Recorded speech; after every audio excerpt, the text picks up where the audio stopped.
tempo mínimo. Tem um tempo mínimo. Que fala. Não. Eu acho que meia hora está com. A expectativa de não fechar uma hora. A nossa experiência maior é com mudança de lado, né? Aí, normalmente eles usam o tempo todo, né? A gente geralmente fala muito, a gente já fala muito mesmo, e o pessoal participa. Porque eles começam, eles já estão acostumados a esse tipo de debate, eles já entram, começam a perguntar. A gente inclusive filtrar a pergunta, eu não sei como é que é para subir o erro. Da primeira que teve, ninguém perguntou. Ninguém perguntou? Não.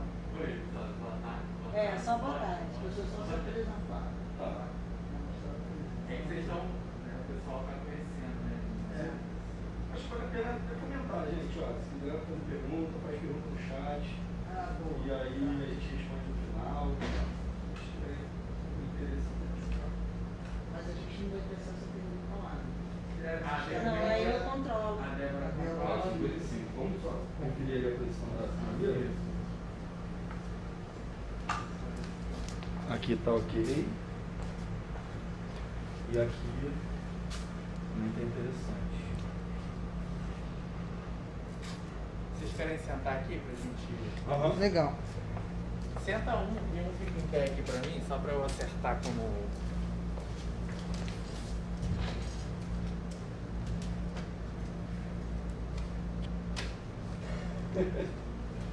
Isso, eu falo, se tu fica na bandeira, aí esse aqui não fica te atrapalhando. Ótimo. E aqui, ó. Cara de superintendente de saúde mental. A gente, quando for colocar a apresentação. Eu de baixo. É de baixo.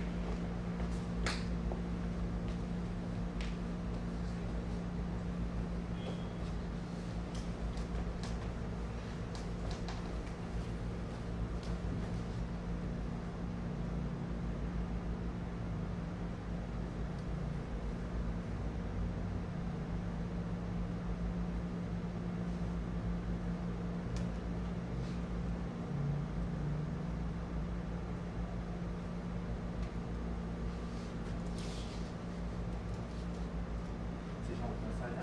Sim. Deixa eu só...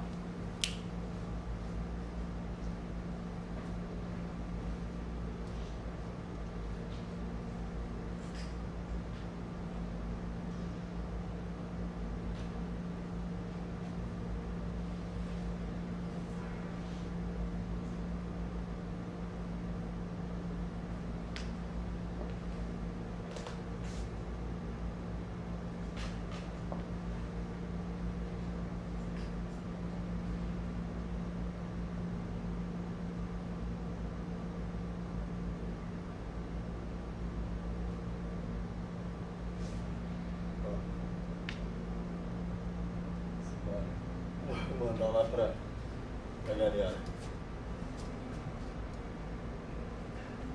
Sim. Boa. Vida longa e próxima. Você já viu minha canequinha? Já. Eu quase fotografei a minha pra mandar pra você ontem. É do Baby Yoda. Olha, é a personagem mais maneira que eles criaram. Muito bonitinho. Muito bonitinho. Já viu dela de 20 anos?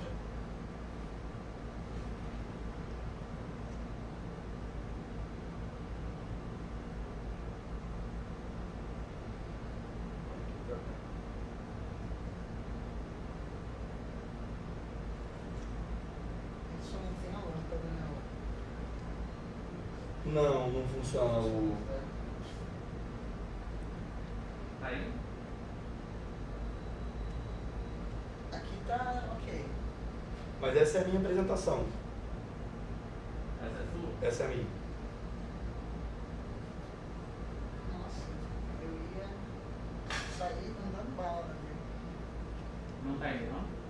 Passador? Aqui tá Tá. direitinho. Beleza. Só a lanterna que não vai. Não é a lanterna, né? Como é que é o nome disso? Eu esqueci. Pointer. O point. Laser point. Eu vou ligar agora, aí vai estar com som, tá? Tá. Aí quando eu fizer assim, ele já tá no ar. Beleza. Fui.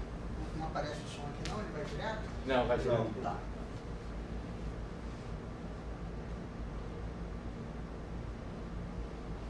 Aí a gente se vê ali. Legal, se eu ficar olhando pra mim, ele fudeu. Eu não gosto também não. Vou ficar. Eu prefiro olhar para aquela.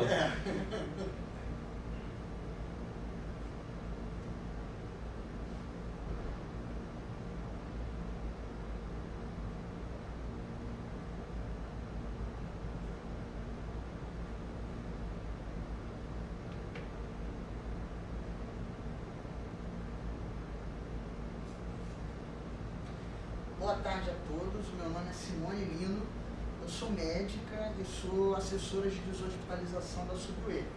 A gente vai dar continuidade aos nossos ciclos de debate, hoje a SUDUE e a SUBPAV. Esse é o time da gente de deshospitalização, é um time multidisciplinar, com enfermeiro, fisioterapeuta e médico. Os nossos indicadores de 2020 mostraram que o nosso número de pacientes atendidos foi na ordem de 1.500 aproximadamente, quase 1.600, né? Ordem de grandeza 1.600. As bases do atendimento desse nosso programa de atenção à deshospitalização, elas se localizam no Hospital Miguel Couto, no Hospital Municipal Salgado Filho, no Fernando da Silva Teles, Lourenço Jorge, Souza Guiar e o Hospital da Ilha, com um trabalho muito bem feito no Evandro Freire com a doutora Guilhermina. Em 2020, o número de atendimentos que a gente teve foi de 2.268, além das visitas, dos procedimentos e das altas. Quando a gente fala em procedimento, a gente faz alusão a tudo que é realizado com esses pacientes deshospitalizados e em programa de atendimento domiciliar. O tempo médio de internação foi de 180 dias, e isso chama atenção por ser um tempo de internação prolongado, um tempo em programa de deshospitalização, em programa de atenção domiciliar prolongado, uma vez que a gente espera cerca de 4 a 8 semanas com esses doentes em programa de reabilitação domiciliar. E o que eu quero dizer com isso? Com atendimento médico, de enfermagem, de fisioterapia, terapia ocupacional, nutrição. Um programa que agregue um time multidisciplinar para evoluir com o paciente pós-alta na sua independência. O foco da gente, seguindo o esperado pelo Melhor em Casa, que é o programa do Ministério da Saúde, é o foco principalmente nos pacientes agudos e nos crônicos agudizados. E por conta da demanda, a gente acaba atendendo muitos pacientes crônicos, o que muda a expectativa no tempo de alta nosso. A gente deve manter uma perspectiva de tratamento no máximo de 60 dias, 8 semanas, de forma que haja giro dos leitos hospitalares e giro do programa de reabilitação, do programa de atenção domiciliar, e a equipe consiga atender mais pacientes. Hoje a gente atende cerca de 1.000 pacientes, são 990 pacientes em programa. Então, a gente começou a elaborar um plano e a avaliar por que a gente tinha tantos pacientes com um período tão prolongado num programa de atenção domiciliar. Chama atenção os que têm mais de 120 dias em programa. E aí nós levantamos esses pacientes de forma a entender quais os principais diagnósticos e quais são os entraves. E, conforme o esperado, são doentes com quadros demenciais, com sequela de AVC ou AVE e com fratura de fêmur proximal. Dentro dos grupos de menor complexidade, de moderada complexidade, a gente mantém mais ou menos os mesmos, na verdade, a gente mantém os mesmos diagnósticos, sendo com ordem de apresentação diferente.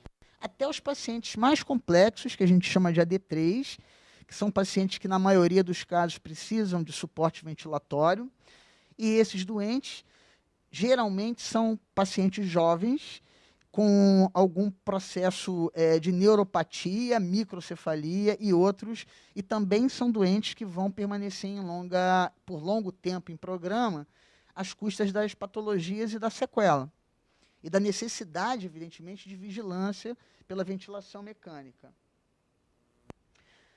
O N desses pacientes com mais de 120 dias é de 519 pacientes, ou seja, praticamente um pouquinho mais da metade dos pacientes que a gente tem em programa. O nosso fluxo, o fluxo que a APD precisa ter, é exatamente a admissão do paciente dentro de um hospital, a internação hospitalar e o giro de leito começa aí. É importante que a nossa assessoria de programas de deshospitalização comece a cuidar das longas permanências e impedir que os pacientes permaneçam desnecessariamente internados e tenham alta de forma precoce e segura. Até o momento da alta, cujo destino desses doentes ou é casa, eles vão para as suas casas, e aí passam pela estratégia de saúde da família, pelos centros municipais de saúde. Os doentes que não têm casa, e aí precisam de uma atenção da assistência social para a busca de lar ou abrigo. E os pacientes que vão para o nosso programa, que é o PAD, que é o Programa Preferencial de Assistência Domiciliar ao Idoso. Preferencial porque ele não é um programa só de idosos. Atende crianças e atende pacientes jovens também. E o programa tem foco de ocorrer dentro do domicílio, e com a direção da reabilitação, para tentar reinserir esses pacientes na sociedade novamente, se não completamente independentes, mas com algum grau de independência, pelo menos que facilite o cuidador. Agora o Dr. Renato Coni vai falar um pouco sobre a SUBPAV e depois nós vamos discutir o assunto. Obrigada, Renato.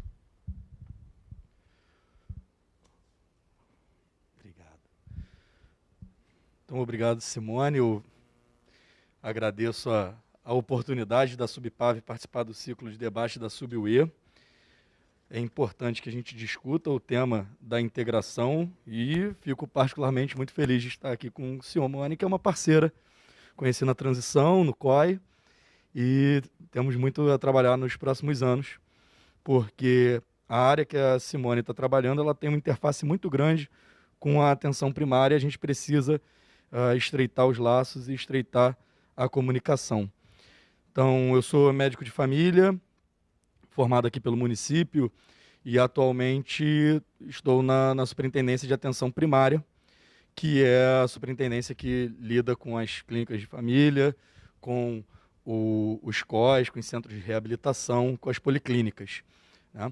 E a ideia hoje é a gente conversar sobre qual é a potencialidade que a atenção primária traz, situar um pouco o que a atenção primária faz e entender o que a gente pode oferecer para a SUB-UE no recebimento desses pacientes.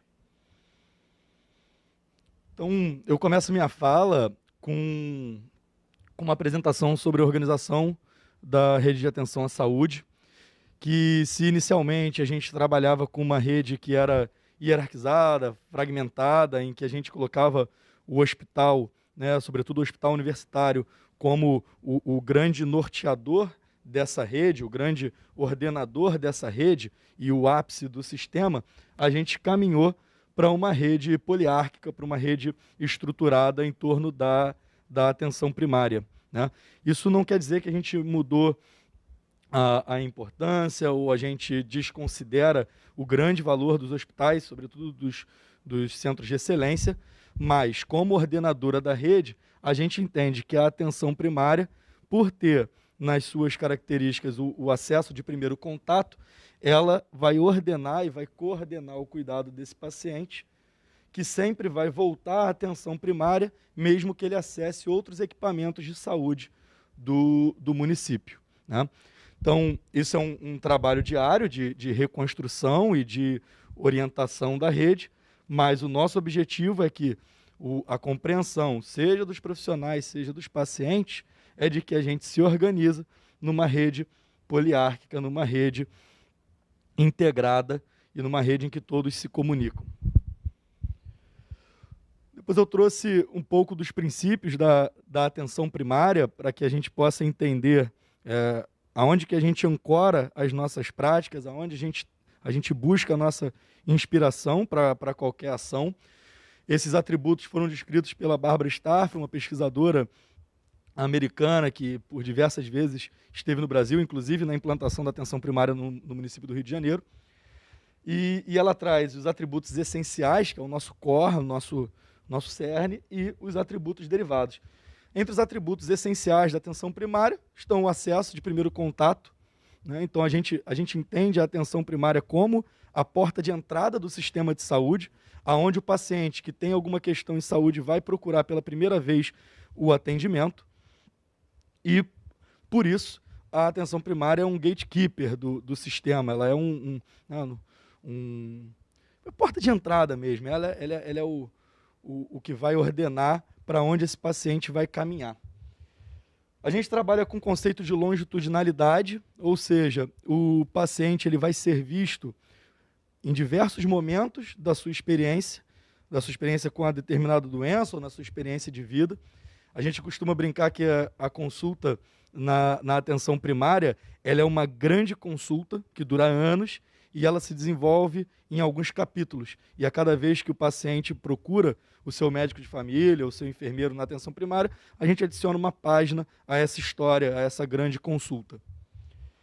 A gente trabalha com a lógica da coordenação do cuidado, porque uma vez que a gente entende que o paciente acessa outros equipamentos de saúde, a gente precisa ter um profissional que vai coordenar esse caminho do paciente no sistema e que vai advogar por esse paciente quando houver algum tipo de dificuldade ou quando o sistema não estiver funcionando. A gente vai, além de coordenar o cuidado, a gente vai advogar por esse paciente. E, por fim, a gente busca um atendimento integral, né, um atendimento compreensivo, em que a gente consiga cobrir a maior parte das questões que os pacientes nos trazem. Então tem aquela lógica de que a atenção primária atende 80%, 85%, 90% dos problemas.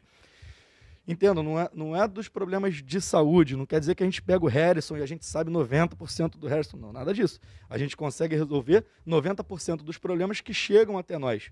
Até porque os problemas que chegam até nós, em sua maioria, são de baixa complexidade. E aqueles 10% que não são de baixa complexidade, que a gente precisa da interface com o especialista focal ou com unidades que têm uma tecnologia mais dura, uma tecnologia mais cara, a gente vai encaminhar e coordenar esse cuidado. Já os atributos derivados, eles também são bastante importantes e são a orientação familiar, porque a gente entende que o adoecimento causa mudanças estruturais nas famílias ou as condições das famílias geram adoecimento nesse paciente. Então, a gente não compreende esse paciente de forma isolada, qualquer que seja a sua patologia, e a gente busca inserir o cuidado, inserir o tratamento dentro de um contexto familiar.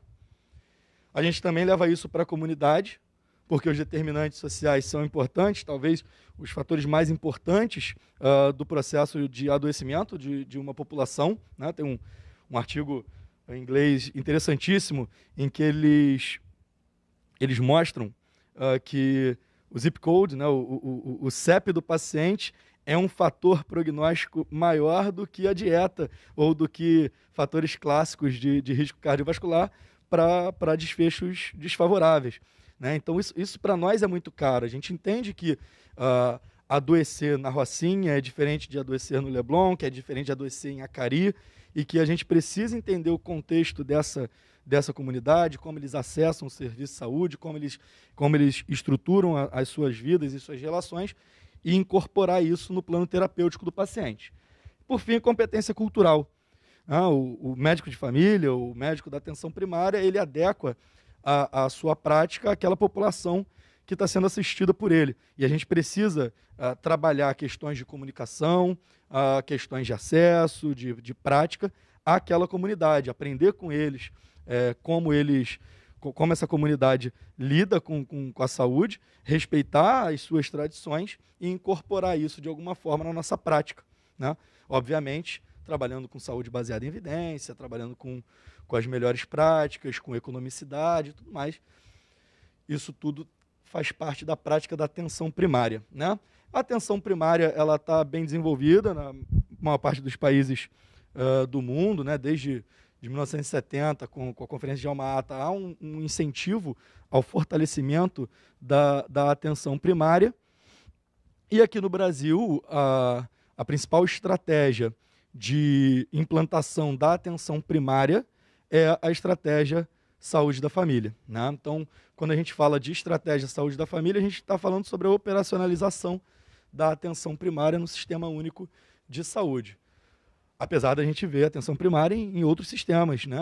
O sistema privado atualmente tem investido em atenção primária pela sua economicidade, pela sua lógica de organização do cuidado, mas no SUS a gente chama isso de saúde da família.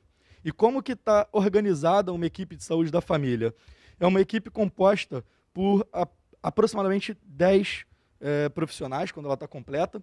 Então, a gente tem um médico, 40 horas, eventualmente são 2 médicos de 20 horas, a gente tem essa modelagem de contrato no município.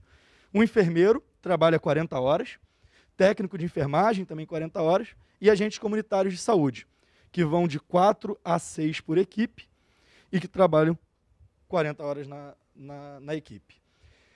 Além disso, a gente tem uma equipe de saúde bucal, formada por dentistas, assistentes dos dentistas e técnicos de saúde bucal. Tem equipe de farmácia, com farmacêutico e com técnico de farmácia, e tem os agentes de vigilância.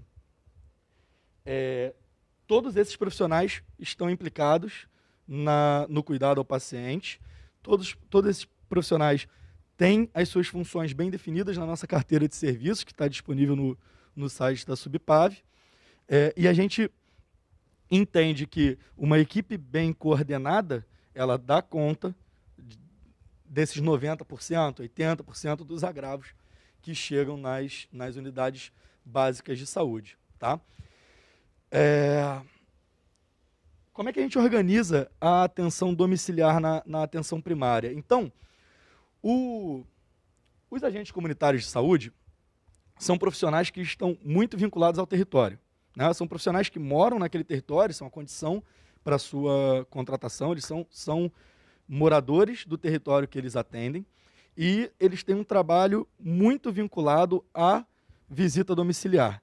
São eles que vão nas casas dos pacientes, seja para fazer o cadastro, para fazer o tratamento supervisionado de tuberculose, para lembrar o paciente de que ele tem uma consulta, para entregar o encaminhamento do CISREG, para convidá-lo a vir para a clínica porque a gente identificou que o exame está alterado, para entregar o exame, para fazer supervisão do território, identificar as vulnerabilidades, identificar uma nova gestante, identificar que tem um idoso frágil.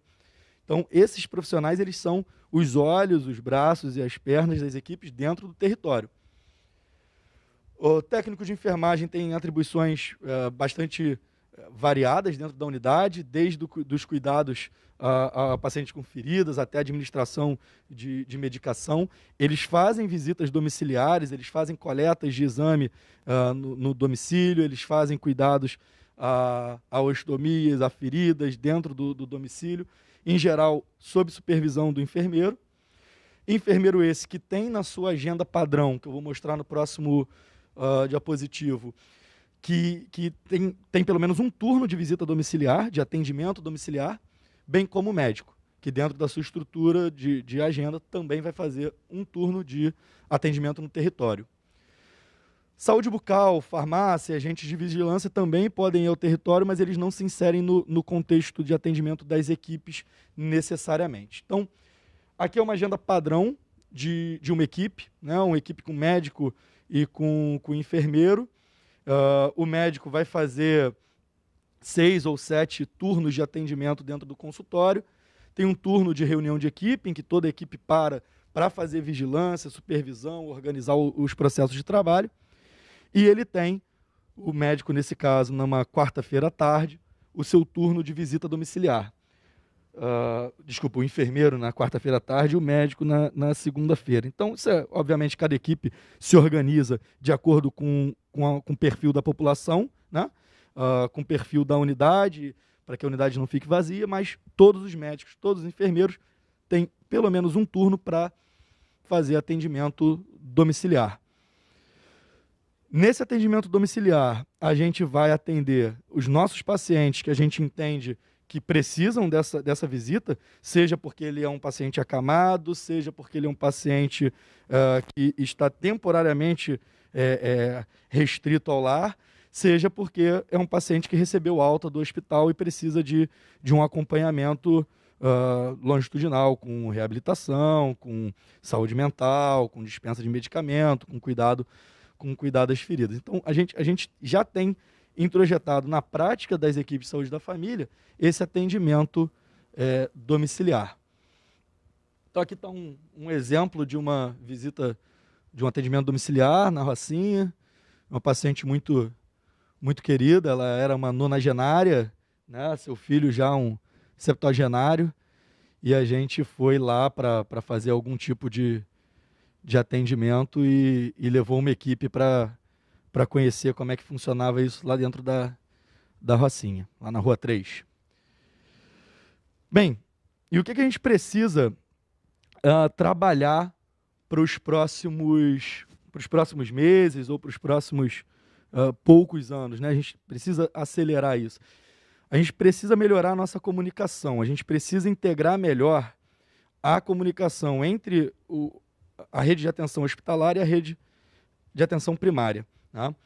Uma das formas de a gente fazer isso é pela integração dos prontuários. Então, atualmente, as clínicas da família trabalham com prontuário único, todas as unidades trabalham com o ESUS-AB, que por mais que tenha algum tipo de restrição ou de dificuldade, é um bom prontuário, é um prontuário que atende à demanda da atenção primária, mas a gente ainda não tem uma integração plena dos prontuários da rede hospitalar, que é algo desejável, que todos possam utilizar o mesmo prontuário, porque a rede se comunica melhor. Isso feito, se a gente consegue integrar as informações dos hospitais, UPAs e das clínicas da família, melhora para todo mundo, porque o paciente que acessa o hospital vai levar com ele todo o seu histórico da atenção primária, e o paciente que sai do hospital e volta para a atenção primária, a gente tem acesso ao que foi feito no hospital. Então, esse é um ponto importante que a gente precisa atuar. Como que isso está sendo feito atualmente? Existe a plataforma de alta referenciada, CISARE, que tem dificuldades técnicas, porque quando o hospital não dispõe de computadores para todos os médicos, fica complicado dessa alta ser lançada no sistema, mas a gente tem uma boa experiência, pelo menos com as maternidades. Então, a puérpera recebe a alta, essa alta é lançada no CISARE e isso é automaticamente alimentado para a atenção primária, que vai responder se essa puérpera passou pela consulta de acolhimento mãe-bebê, que é preconizado de acontecer na primeira semana, e com isso a gente garante aquele cuidado de primeira semana, oferta da BCG, triagem neonatal, primeiro atendimento, procura as vulnerabilidades e faz o acompanhamento, a puericultura dessa criança a partir de então. Então, a gente já existe uma ferramenta de comunicação, a gente precisa fortalecer o uso dessa ferramenta, seja na atenção primária, seja na rede hospitalar. Precisamos trabalhar em projetos de segurança do paciente, para que as altas, seja as altas hospitalares, seja as altas do PAD, elas aconteçam com mais segurança, de que a gente não perca tempo, não perca oportunidade para esses pacientes, tá? E trabalhar em projetos de melhoria da qualidade. A gente precisa alinhar bastante a assessoria de deshospitalização com a superintendência de atenção primária, para trabalhar em cima desses projetos de melhoria da qualidade, colocá-los para funcionar em projetos piloto e depois levar isso para a rede. Nossa expectativa é muito grande, né? A Simone é uma parceira excelente de trabalho, a SAP está de portas abertas e a gente vai produzir bastante coisas esse ano e espero que, quando a gente volte a falar sobre esse tema, já seja para entregar produtos para a rede. Tá? Então, agradeço. Eu gostaria agora que a gente pudesse responder as perguntas da rede, de quem está assistindo. Talvez tenha aparecido alguma dúvida, alguma questão, e a gente está à disposição para respondê-las.